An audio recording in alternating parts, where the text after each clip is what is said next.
লানান কাবীরা।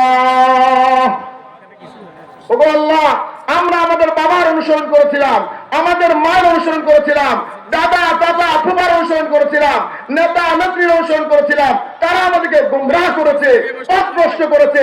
কোরআন শিখায় নাই, হাদিস শিখায় নাই, আল্লাহ শিখায় নাই, নবী রাসূল শিখায় নাই, জান্নাত জাহান্নামের কথা বলে নাই, কবরের কথা বলে নাই, হাসরের ময়দানের কথা বলে নাই, আপনার ফরমাবরদারির পথ দেখায় নাই, আপনার নাফরমানি থেকে বাঁচায় নাই। ওগো আল্লাহ, তাদেরকে আগে জাহান্নামে ফেলেন এবং তাদেরকে ডবল শাস্তি দেন, দ্বিগুণ শাস্তি দেন।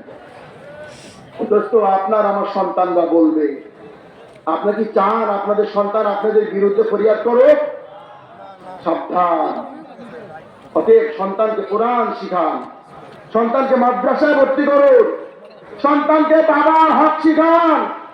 একমাত্র কোরআন শিখাবে বাবার পরিচয়, একমাত্র হাদিস শিখাবে মায়ের পরিচয়। হাদিসে কথা বলেছে, আল জান্নাতু তাহতা আকদামিল উম্মাহাত, জান্নাত মায়ের পায়ের নিচে। এই কথা কে শিক্ষা দিল?